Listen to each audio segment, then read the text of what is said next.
Hello friends. हम बात कर रहे थे अब तक चिंतन और भाषा की, थिंकिंग एंड लैंग्वेज की। आज हम इसके 6 पार्ट की बात करेंगे, जिसमें हम बात करेंगे भाषा और संस्कृति, लैंग्वेज एंड कल्चर। संस्कृति के निर्माण और विकास में भाषा का न केवल महत्वपूर्ण कार्य है, बल्कि भाषा संस्कृति का एक महत्वपूर्ण भाग भी है।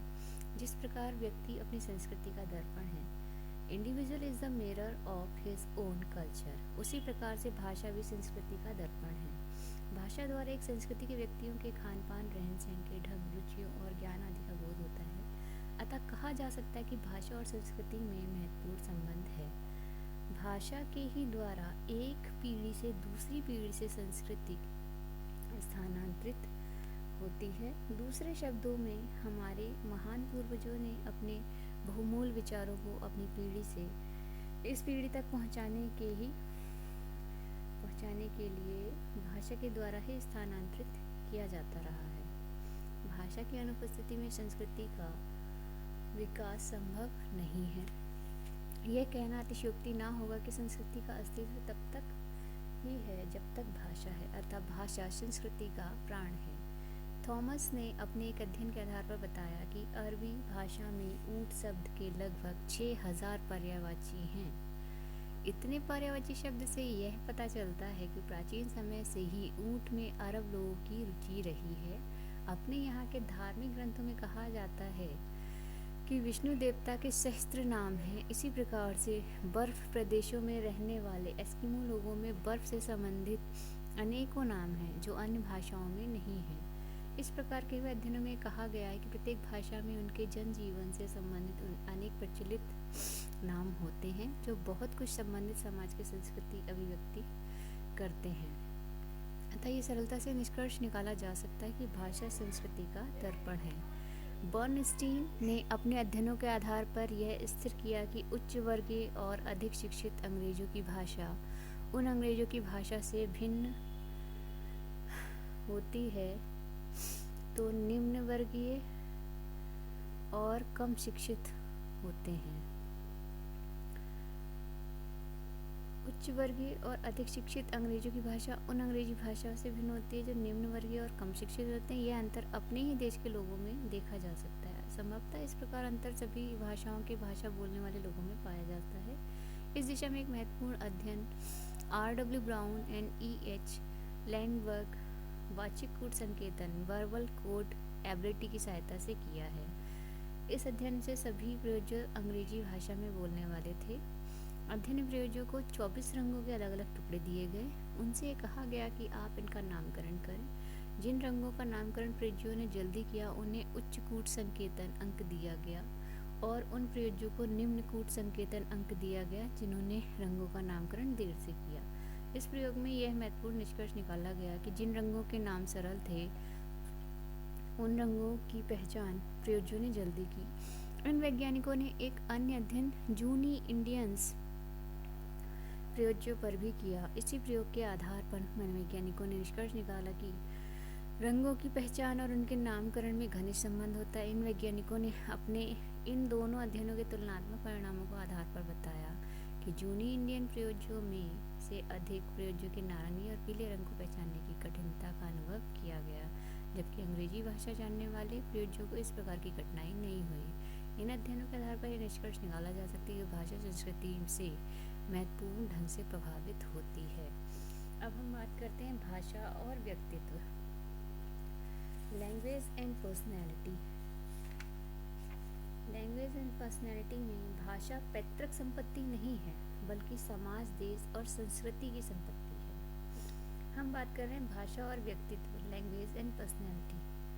तो इसमें साफ साफ तौर पे कहा जाता है कि भाषा पैतृक संपत्ति नहीं है, बल्कि समाज, देश और संस्कृति की संपत्ति। बालक भाषा का अधिगम समाज में रहकर करता है। वाणी के द्वारा ही व्यक्ति समाज के मूल्य, नियमों और आदर्शों आदि को सीखता है। वाणी के द्वारा ही समाज में समायोजन करने में सफल होता है। उसका सामाजिक समायोजन, आपका जो सोशल एडजस्टमेंट है, वह तभी सबसे स्पेशल होता है या उत्तम होता है जबकि समाज के अन्य सदस्यों के साथ उसके संबंध मधुर हों। व्यक्ति अपनी वाणी के द्वारा दूसरों से मधुर संबंध स्थापित कर सकता है। कुछ अध्ययनों में कहा गया है कि प्रत्येक आयु के व्यक्ति जो अपने विचार और इच्छाओं को शब्दों या क्रियाओं के द्वारा व्यक्त कर सकते हैं वे अपने समूह में उन व्यक्तियों की अपेक्षा अधिक लोकप्रिय होते हैं जो चुप रहने वाले होते हैं।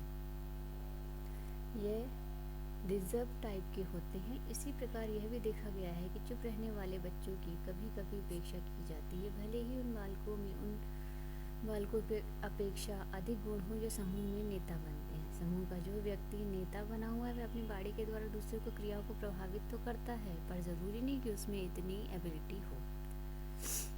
उपयुक्त विवरण से स्पष्ट है कि भाषा व्यक्तित्व को महत्वपूर्ण ढंग से प्रभावित करता है। एक अध्ययन में व्यक्तियों की भाषा शैली के विश्लेषण की सहायता से व्यक्तियों की व्यक्तित्व विशेषताओं का अध्ययन किया गया है। इस अध्ययन से यह ज्ञात हुआ कि शाब्दिक और अशाब्दिक व्यवहार व्यक्ति के दो महत्वपूर्ण अंग हैं। कैरॉफ ने होती प्रजाति भाषा भाषियों और अंग्रेजों के अध्ययनों के आधार पर यह निष्कर्ष निकाला कि इन दो जाति के लोगों के प्रत्यक्षीकरण में काफ़ी कुछ भिन्नता है। इस अध्ययन में यह देखा गया कि दोनों जाति के लोग एक घटना का प्रत्यक्षीकरण भिन्न भिन्न ढंग से करते हैं। अपने इस अध्ययन के आधार पर कैरॉफ ने यह भी निष्कर्ष निकाला कि भाषा के व्यक्ति के व्यवहार और व्यक्तित्व पर महत्वपूर्ण प्रभाव पड़ता है। एक अन्य अध्ययन के आधार पर यह निष्कर्ष निकाला गया कि भाषा के विश्लेषण के आधार पर संबंधित व्यक्तित्व विशेषताओं का मापन किया जा सकता है। इस अध्ययन में देखा गया कि जब व्यक्तित्व का विकास अनिश्चित ढंग से होता है तो संबंधित व्यक्तियों की भाषा का विकास भी सामान्य नहीं होता है। इस दिशा में हुए अध्ययनों के आधार पर यह कहा जा सकता है कि भाषा और व्यक्तित्व एक दूसरे से घनिष्ठ रूप से संबंधित हैं और व्यक्तित्व का विकास बहुत कुछ भाषा पर निर्भर करता है तथा भाषा का विकास बहुत कुछ व्यक्तित्व पर निर्भर करता है। अब हम जानते हैं बालक किस प्रकार बोलना सीखता है। How children learn to speak. बालकों की भाषा एक कौशल है, अतः यह कौशल भी बालक अन्य कौशलों की तरह सीखते हैं। भाषा बोलने के लिए आवश्यक है कि बालक में कुछ ध्वनियों को बोलने की योग्यता हो। ध्वनियों में कुछ इस प्रकार संयोजन कॉम्बिनेशन हो कि इन संयोजित ध्वनियों को शब्द कहा जा सके। भाषा के इस प्रथम पहलू को भाषा का गत्यात्मक पक्ष motor aspects of the speech कहिए। भाषा का दूसरा पहलू भाषा का मानसिक पक्ष है, mental aspects of the speech है। इस पहलू में बोले गए शब्दों का अर्थ जानने की योग्यता सम्मिलित है। यदि यह भाषा के दो पहलू बालक में विद्यमान होते हैं तो उसने केवल संबंधी उन कौशलों स्किल्स को सीखना रह जाता है जिसमें मांसपेशियों का समन्वय इस प्रकार किया जाता है कि शब्दों को बोला जा सके। मांसपेशियों के इस कौशल को सीखना एक कठिन कार्य है जिसके लिए अधिक समय और अभ्यास दोनों आवश्यक हैं। किसी बालक में यदि भाषा के उपयुक्त दोनों पहलू और भाषा संबंधी मांसपेशियां कौशल विद्यमान हैं तो वह बालक भाषा बोल सकता है। बोलना सीखने के लिए 4 चीज़ें बालक के लिए आवश्यक हैं। बोलना सीखने के लिए पहली बात यह आवश्यक है कि मस्तिष्क का शारीरिक क्षेत्र और स्पीच मैकेनिज्म दोनों ही परिपक्व हों। दूसरी बात यह है कि बोलने के लिए अभ्यास करें और बालक को अभ्यास के लिए अवसर प्राप्त हों। लगभग 12 से 18 माह की अवधि में बालक का स्पीच मैकेनिज्म और मस्तिष्क का सहचारी क्षेत्र एसोसिएशन एरिया इतना परिपक्व हो जाता है कि वह बोलना सीख सकता है, बशर्ते कि उसे अभ्यास के लिए अवसर प्राप्त हो। तीसरी बात यह आवश्यक है कि संरक्षक बालकों को बोलने के लिए प्रेरित करें। उदाहरण के लिए देखा गया कि कुछ संरक्षक बालकों के रोने पर ही वह चीज़ें उपलब्ध करा देते हैं जो वह बोलकर मांग सकते थे, या जब बालक इशारा या संकेत में से कोई चीज़ मांगता है तो संरक्षक तुरंत उस वस्तु को बालक को उपलब्ध करा देते हैं। इससे बालक बोलने के लिए प्रेरित नहीं होता बल्कि उसको ना बोलने के लिए प्रेरणा मिलती है। संरक्षकों को चाहिए कि बच्चों को उनके रोने और इशारे से मांगने पर चीज़ें ना दें, जिससे कि यह शब्द बोलने और सीखने के लिए प्रेरित हों। बालकों के बोलने सीखने के लिए चौथी बात आवश्यक है, शब्दों के सीखने में उनका निर्देशन दिया जाए। कुछ संरक्षकों को यह ज्ञात नहीं होता कि बालकों को किस प्रकार निर्देशन दिया जाए। कुछ संरक्षक निर्देशन नहीं देना चाहते, वह सुस्त होते हैं। निर्देशन के लिए पहली बात यह आवश्यक है कि संरक्षक उनके सामने मॉडल शब्द प्रस्तुत करें तथा प्रस्तुत मॉडल शब्द को शुद्ध रूप से बोलने के लिए बालकों की सहायता करें। शब्दों के मॉडल प्रस्तुत करते समय आवश्यक है कि प्रत्येक शब्द को स्पष्ट रूप से धीरे धीरे बोला जाए। प्रत्येक शब्द का उच्चारण भी सही होना चाहिए। बालकों के सामने प्रस्तुत मॉडल्स जितने ही अच्छे होते हैं, बालक की भाषा उतनी ही अच्छी विकसित होती है। भाषा विकास की अवस्थाएं। अब स्टेज ऑफ स्पीच डेवलपमेंट। बालकों में भाषा विकास की कई अवस्थाएं हैं। इनमें से कुछ अवस्थाएं भाषा के विकास के पूर्व संप्रेषण प्री स्पीच फॉर्म्स कम्युनिकेशन से संबंधित हैं तथा कुछ अवस्थाएं वास्तविक वाणी विकास स्पीच डेवलपमेंट से संबंधित हैं। इनका संक्षिप्त विवरण इस प्रकार है। भाषा विकास की अवस्थाएं। Pre speech forms of communication. First है इसमें क्राइंग, क्रंदन। शिशु के जन्म से ही क्रंदन प्रारंभ हो जाता है अर्थात रोना शुरू हो जाता है, जो उसकी भाषा का प्रारंभिक रूप है। लगभग 2 सप्ताह तक बालक जब रोना प्रारंभ करते हैं तो बिना रुके हुए कई मिनट तक रोते रहते हैं। कई बार इनके इस प्रकार के रोने से कुछ या कई कारण हो सकते हैं। इनके रोने का कोई भी कारण नहीं भी हो सकता है। इस आयु के बच्चे सोते सोते भी रोने लग जाते हैं। तीसरे सप्ताह से चौथे माह तक रोना अपेक्षाकृत कम रहता है। अध्ययनों में यह स्पष्ट हुआ है कि लगभग 2 माह तक के बालकों में रोने का मुख्य कारण भूख है, शोरगुल और तीव्र प्रकाश है। अपेक्षाकृत साधारण कारण है ये। पेट का दर्द, सोते समय व्यवधान, थकान, भूख, भय, अचानक बालक को बेढंग तरीके से उठाना या लिटाना आदि भी कुछ कारण हो सकते हैं जिनकी उपस्थिति से बालक रोते हैं। सोने से पहले, फीडिंग से पहले भी कुछ बच्चे रोते देखे जाते हैं। लगभग 3 माह का बालक समझने लग जाता है कि रोने से संरक्षकों का ध्यान आकर्षित होता है। 4 माह का बालक उस समय रोने लगता है जब उसे उठाने के लिए हाथ फैलाए जाएं परंतु उठाया ना जाए। 5 माह का बालक कमरे में किसी व्यक्ति की आहट पाकर रोने लग जाता है। लगभग 8 माह का बालक उस समय रो सकता है जब माँ दूसरे बच्चों की गोदी लेकर उसी ढंग से प्यार करने लग जाए जैसे वह अपने बच्चे को करती है।